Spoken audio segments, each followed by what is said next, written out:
A boy notices an unusual form beneath a bridge. Upon closer inspection, he instantly bursts into tears. Every child harbors dreams of heroism, whether it's confronting a schoolyard bully or being the voice of reason in a perilous moment. Gerald Withers discovered his inner hero when he spotted something by the roadside and made a decision that set him apart from the rest. At 11 years old, Gerald Withers was an ordinary boy, juggling the typical responsibilities of chores and maintaining good grades. However, one fateful day in November 2017, his life took an unexpected turn, plunging him into a life-or-death scenario.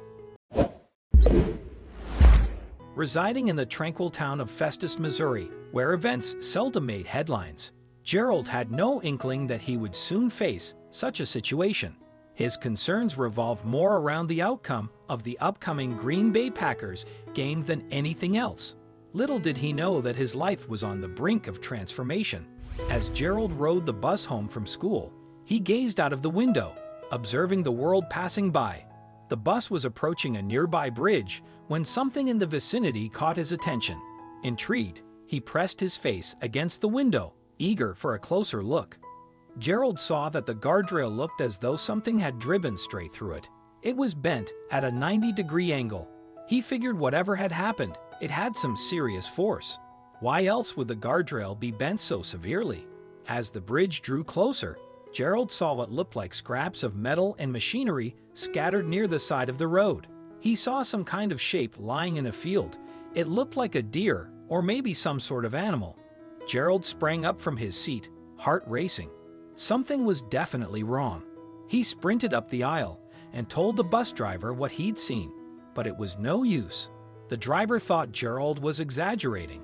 He admitted that something was certainly lying in the field, but it looked like nothing. The bus drove right past the scene. The bus dropped Gerald off at his usual stop. Still, even when Gerald got home, he couldn't stop thinking about what he'd seen. Someone or something was out there and in desperate need of help. Gerald was beginning to panic. He needed to know what had happened. Gerald's mom, running the oven, noticed that her son was acting differently. She sat him down and asked what was wrong. Gerald told his mom about what he'd seen on the bus window. He began to tear up as he explained how the bus driver ignored his pleas to stop the vehicle. Gerald said he feared that the worst had happened. Brandy knew that even though kids tended to have wild imaginations, she knew Gerald was being deadly serious. She believed that he'd seen something worrying, and if anything, she wanted to soothe his worries. He knew deep down that it was something. It was not a deer. He went with his instinct. Randy and Gerald got in the car. Gerald told his mom where he thought he'd noticed a broken guardrail, scrap metal, and the mysterious shape. Gerald became more and more anxious as they raced down the highway. On the way there, Gerald began to doubt himself. Had he really seen anything at all? What if all this was for nothing?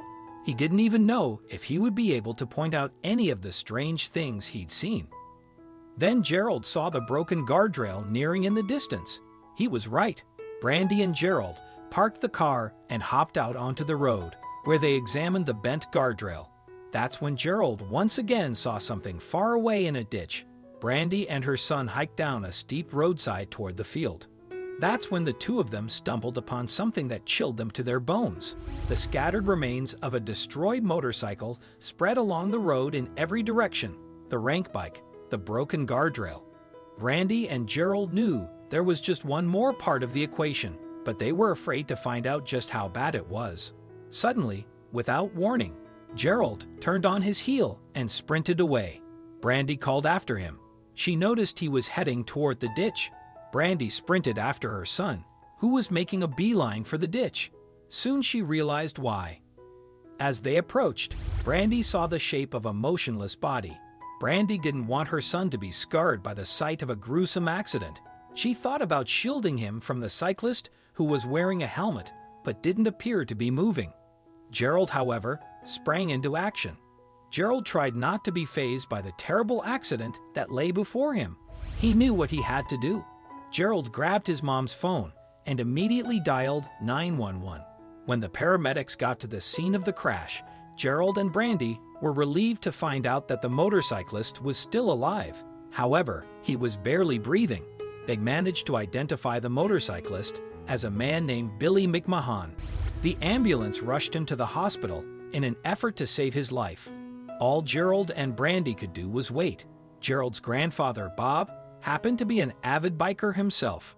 He tried to comfort Gerald that evening while they waited to hear from the hospital. It was obvious that Gerald had done everything he possibly could. Bob's words were cut off by a phone ringing.